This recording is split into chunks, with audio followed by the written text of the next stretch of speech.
আমরা আগামী রবিবার থেকে ভ্যাকসিনেশন ক্যাম্পিং আমরা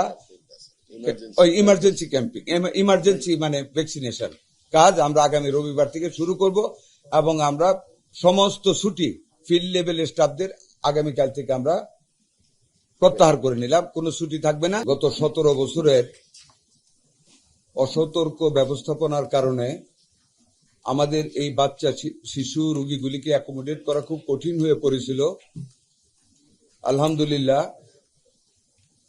আমাদের স্বাস্থ্য মন্ত্রণালয়ের টিমের সকল সম্মানিত সদস্যগণ আমাদের মাননীয় প্রধানমন্ত্রীর বিচক্ষণ নেতৃত্বে এবং ওনার সাথে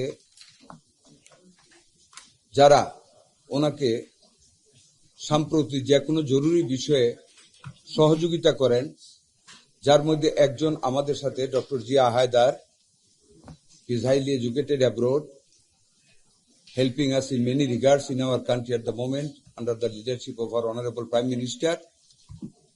ওনারাও সহযোগিতার হাত বৃদ্ধি করেছেন, যে কারণে আমরা এখন একটা বিশেষ ঘোষণার জন্য, বিশেষ জায়গায় পৌঁছার জন্য, চিকিৎসাকে মোকাবেলা করার জন্য আমরা এখানে উপস্থিত হয়েছি। আমার সাথে আমার সচিব মহোদয় আছেন, ডক্টর জিয়া হায়দার আছেন, আমাদের ডিজি হেলথ আছেন, আমাদের হেলথ এডুকেশনের ডিজি আছেন, আপনার জনস্বাস্থ্য অফিসার সকল কর্মকর্তারা আছেন। ওভার এন্ড এবাভ যারা আমাদেরকে এই অত্যন্ত জরুরি মুহূর্তে সহযোগিতার হাত বৃদ্ধি করে আমাদেরকে একটা ওয়ে আউট করার মতো জায়গায় নিয়ে এসেছেন। ইউনিসেফের একটা good team is present here under the leadership of Rana flowers, miss Rana flowers, মানে ফুল ফ্লাওয়ার, ইয়া। তো আপনারা জানেন 2020 ডিসেম্বর থেকে জানুয়ারি 21 পর্যন্ত এক মাসের একটা ক্যাম্পিং মিজেল রিভেলার হয়েছিল, বাট এইটা কতটুকু সাকসেসফুল হয়েছে এটা আপনারা বিবেচনা করবেন। আমি অতীতে সমালোচনা করতে চাই না, তবে এটুকু বলবো যে আমাদের টোটাল জেনারেশনটা তখনকার কাভার করতে পারেনি, অসম্পূর্ণ অবস্থায় এটাকে আমাদের ধারণা শেষ করেছে, এবং এটাই সত্য। আমরা মাত্র এক সপ্তাহ আগে 604 কোটি টাকা বরাদ্দ করেছি এই ভ্যাকসিনগুলি কালেক্ট করার জন্য ইউনিসেফের মাধ্যমে, আন্ডার দ্য এডিবি লোন।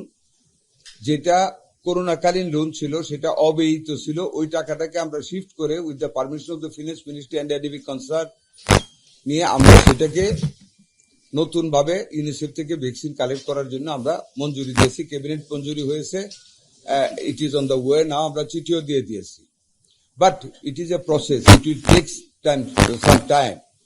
এই সময়টা কালক্ষেপণ না করার লক্ষ্যে, যেহেতু আমাদের সামনে খুব একটা জরুরি সময়, আমাদের বাচ্চারা আক্রান্ত হচ্ছে, সেই কারণে আমরা এটাকে আমাদের কাছে বর্তমানে, আমাদের কাছে না, ডাবির কাছে, গ্যাবি বলে, হ্যাঁ, ওদের কাছে একটা স্টক আছে 21.9 মিলিয়ন ডোজেস অফ মিজেল ভ্যাকসিন। ইনশাল্লাহ অত্যন্ত আনন্দের সাথে ঘোষণা করতেছি, অ্যালং উইথ দ্য সিরিঞ্জেস আমরা আগামীকাল এবং পরশুর মধ্যে এগুলি কালেক্ট করে আমরা আমাদের উপজেলা লেভেলে, যেখানে ওইখানে ম্যাপটা নেই, যেই জায়গাগুলি আমাদের সবচেয়ে বেশি এফেক্টেড উপজেলা, UNICEF has got that list. ওই লিস্ট অনুযায়ী আমরা প্রত্যেকটা উপজেলায় আমরা ভ্যাকসিন পাঠিয়ে দেব। আগামী 2 দিনের ভিতরে ভ্যাকসিন এবং সিরিঞ্জেস আমরা গ্রাম অঞ্চলে পাঠিয়ে দেব। ইনশাল্লাহ রবিবার সকাল থেকে আমরা নিজেরা বিভিন্ন জায়গায় এটার উদ্বোধনী শুরু করবো ইনশাল্লাহ। এটা একটা আমাদের জন্য অত্যন্ত সুন্দর খবর। এর সাথে আরেকটা কথা আপনাদেরকে বলি, যত ভয়াবহভাবে মিজেলস আমাদেরকে আক্রমণ করেছে, আমরা তার চেয়ে দ্রুত গতিতে কিন্তু অ্যাকোমোডেট করার চেষ্টা করেছি। কিছু ক্যাজুয়ালিটিস হয়েছে, বাট অবশ্যই বলবো এটা আমাদের অনেকটা সার্থকতা, we have managed it properly. আমরা ওয়ার্ড ম্যানেজ করেছি বিভিন্ন জায়গায়, এবং আমরা অতি তড়িৎ গতিতে বেসরকারি খাত থেকে আমরা ভেন্টিলেটর কালেক্ট করি, যেটা খুবই দরকার ছিল। ভেন্টিলেটর কালেক্ট করে আমরা সব জায়গায় ভেন্টিলেটরের ব্যবস্থা করেছি, যাতে করে ভেন্টিলেশন দেওয়া যায়, বাচ্চারা যাতে অক্সিজেন অভাবে মারা না যায়। ওভার এন্ড এবাভ আপনাদেরকে আরো বলে, গণতান্ত্রিক সরকারের গতিশীল নেতৃত্বে আমাদের সম্মানিত ডাক্তারগণেরও বেশ কিছু অংশ, যাদের সেই প্রতিবাদে ওনারা এগিয়ে আসছে। যেমন অনেক সময় ভেন্টিলেশনের মাধ্যমে, খুব খেয়াল করে কথাটা শুনবেন, ওই কাগজটা আছে পিএস সাহেব, আমার প্রিন্ট কাগজটা কালকে যেটা এখানে হয়েছে, ওই যে মেশিন অক্সিজেন দেওয়া ডাবল ওইটা নিয়ে আসেন। মানে মিজেলসে কেন রোগী মারা যায়? মিজেলস থেকে নিউমোনিয়া হয়।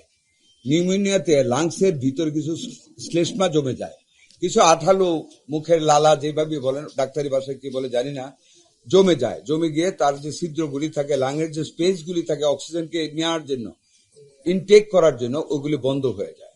বন্ধ হয়ে গেলে লাংয়ের ভিতরে কম অক্সিজেন পাস হয়, যে কারণে নিউমোনিয়াতে যখন আক্রান্ত হয়ে যায় মিজেলসে রোগীগুলি মারা যায়। তা আমাদের doctor Tahmin of ICDDR-B, he has মানে স্টার্টেড এ প্রসেস, আমি বলবো invented a process, scientific process, যেটা থেকে আমার অক্সিজেনের আয় হবে, মৃত্যুর হাত থেকে আল্লাহ যদি রহমত থাকে তাহলে বেঁচে যাবে। সেটা হলো একটা কন্টেনারে পানি থাকবে, ছোট একটা কন্টেনার, ওই কন্টেনার পানি থাকবে, আর অক্সিজেনের সিলিন্ডার থেকে অক্সিজেনটা যে টিউবটা দিয়ে পাস করবে বাচ্চার নাকে, ওইটার সাথে প্যারালেল আরেকটা লাইন থাকবে কন্টেনারে। বাচ্চা যখন ইনটেক করবে, অক্সিজেনটা যখন নেবে, তখন অক্সিজেনটা কিন্তু আমি আগেই বলেছি শ্লেষ্মার কারণে লাংয়ের রন্ডে রন্ডে ঢুকতে পারবে না। ওই অক্সিজেনটা সে কিন্তু আউটফ্লো করে দিবে বেবি, যেটা পাইপ দিয়ে ওই টিউবটা দিয়ে পানির ভিতরে গিয়ে বাবল সৃষ্টি করবে, বুদবুদ সৃষ্টি করবে। ওই বুদবুদের যে অক্সিজেনটা সে আবার টেনে নিবে বেবি, টেনে নিলে ওই বুদবুদটা যেহেতু রিফাইন হয়ে আবার আসতেছে, সেইটা কিন্তু লাংয়ের ভিতরে যে শ্লেষ্মাগুলি জমবে এগুলিকে ফাঁক করে দিবে, ফাটিয়ে দেবে।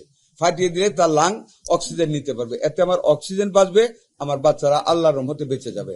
এটা আমরা গতকাল থেকে আমরা এখানে কনফারেন্স করে সকল ইউনিট থেকে ডাক্তারদের ডেকে এবং গ্রাম অঞ্চলে আমাদের জেলা হাসপাতালে যে ডাক্তারগুলো আছে ওদেরকে ডাকছিলেন তো না, ডেকে আমরা জুমের মাধ্যমে ওইটা গতকাল আমরা করে স্প্রেড করেছি। আবারও আরেকটা কনফারেন্স করে সকল ডাক্তারদের ভিতরে আমরা এই প্রসেসটা চালু করে দেব।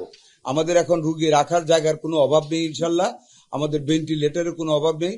আল্লাহ যদি রহম করেন আমরা চেষ্টা করতেছি, ইনশাল্লাহ আমরা এটা কাভার করব।